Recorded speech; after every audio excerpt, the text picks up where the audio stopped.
हिरवी मका वापरून सुद्धा गाईचं दूध वाढत नाही. असे बरेचशा शेतकऱ्यांचं प्रॉब्लेम आहेत की आता की शेतकरी मका विकत घेतोय, गुंठा 2 गुंठ मका विकत घेतोय आपल्या गाईचं दूध वाढण्यासाठी. आता सीझन आहे मकाचा. आता हिरवी मका तर आपण बघतोय की सगळीकडेच अवेलेबल आहे, पण मका वापरून सुद्धा गाईचं दूध वाढत नाही. असं बरेच शेतकऱ्यांचं प्रॉब्लेम आहे. तर कशामुळं? कारण चुकीच्या पद्धतीनं मका ही वापरली जाते दूधधंद्यात. यामुळे काय होतं की गाई वाढायच्या ठेवून गाई रिवर्स येतात. कशा पद्धतीने आपण वापरले पाहिजे जेणेकरून आपल्या गाई दुधाला वाढल्या पाहिजेत? 100% रिझल्ट भेटणार मित्रांनो, तुम्ही जर ह्या पद्धतीनं मका जर टाकली तर.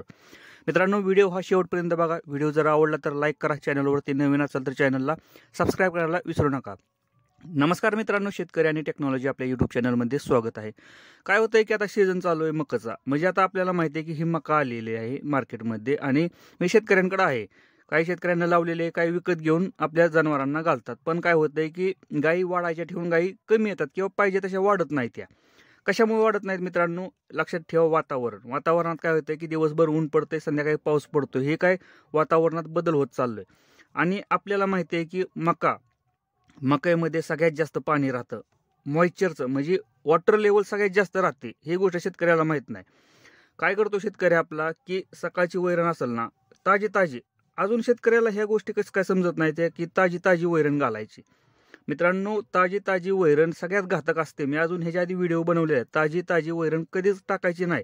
तुम्ही रानातनं तोडून आणली आणि डायरेक्ट जर तुम्ही गुरांना घातली ना, तर मी गॅरंटी देऊन सांगतो की तुमच्या काही रिवर्स येणार दुधाला. त्याचं कारण आहे की पाण्याचं पर्सेंटेज.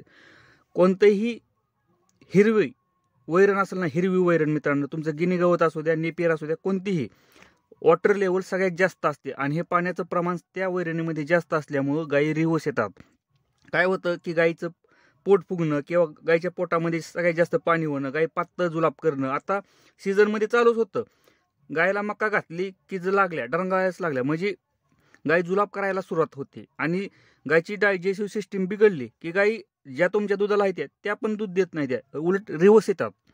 आपल्याला माहिती आहे गाय जुलाब करायला लागली की रिवर्स येते. कारण काय होतं की ती पचतच नाही अन्न खाल्लेलं. आणि हे कशामुळे पचत नाही? कारण त्या पाण्यामुळे पचत नाही, वॉटर लेवल जास्त असते. आणि दुसरं कारण असतं की त्या मकावरती असणारं किड आळ्या ह्या मकावरती पडलेल्या असतात. आणि यामुळे काय होतं की ती किड आळ्या ह्या गाईच्या पोटात गेल्या की गाईचं पोट फुगणं, गाई जुलाब करणं, गाई आजारी पडणं, टेम्परेचर वाढणं, ह्या सीझनमध्ये सगळ्यात जास्त हा प्रॉब्लेम येतो. आपल्या शेतकऱ्याला एकच आहे की सकाळचं वैरण आणायची घालायची, संध्याकाळी वैरण आणायची घालायची, ताजी वैरण. यामुळे काय होतंय की ही ताजी वैरण लय घातक आहे मित्रांनो. शेतकऱ्याला असं वाटतं की ताजं घातलं की सगळ्यात जास्त दूध देतात. मित्रांनो, सगळ्यात चुकीचं आहे.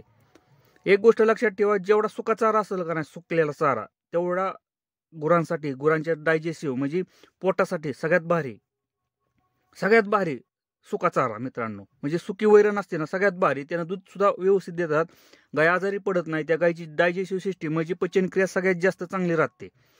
त्यामुळे काय करायचं की कमीत कमी 24 तासाचा गॅप ठेवायचा. म्हणजे वैरण तोडल्यानंतर मका तुम्ही सकाळी तोडा, आज सकाळी तोडा मित्रांनो, दुसऱ्या दिवशी सकाळी त्या मक्याचा वापर करा. यामुळे काय होतं की त्याच्यातलं पाण्याचं प्रमाण कमी होतं, म्हणजे मका सुकली जाते. सुकलेली मका सगळ्यात भारी मित्रांनो. मका सुकली जाते, त्यातलं पाण्याचं प्रमाण कमी होतं. आणि दुसरी गोष्ट म्हणजे त्याच्यावर जर आळ्या कीड असतील ना, ते निघून जातात.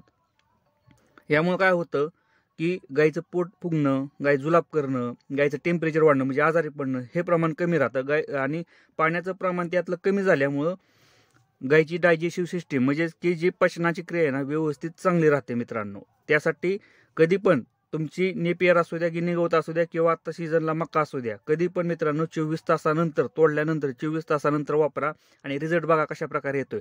तुम्हाला असं वाटतं की ताजं खाल्लं म्हणजे, गुरांना घातलं म्हणजे गुरं जास्त पौष्टिक राहतात. हे सगळ्यात चुकीचं आहे मित्रांनो. जेवढं ताजं घालाल तेवढं गाय आजारी पडणार, डायजेस्टिव्ह सिस्टीम तेवढी खराब राहणार मित्रांनो.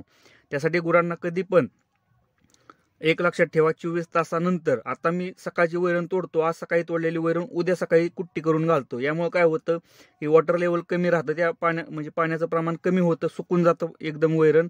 आणि दुसरी गोष्ट, त्याच्यावर जर आळ्या असतील, काय किडा असतील, म्हणजे जे काही बॅक्टेरिया असतील ते निघून जातात. यामुळे माझ्या गायी जुलाब करत नाही. त्या जरी केल्या तरी रिकव्हरी पण लगेच होतात. आणि गाई दुधाला पण कमी येत नाही, त्या उलट दुधाला चांगल्या प्रकारे वाढतात. मक्याचा वापर जर तुम्ही अशा पद्धतीनं केला ना मित्रांनो, 100% गोठ्यामध्ये रिझल्ट भेटतोय मित्रांनो. फक्त ताजी वैरण घालू नका गुरांना. ताजी वैरण सगळ्यात घातक आहे जनावरांसाठी. मित्रांनो, व्हिडिओ जर आवडला तर लाईक करा. चॅनलवरती नवीन असेल तर चॅनलला सबस्क्राईब करायला विसरू नका. धन्यवाद.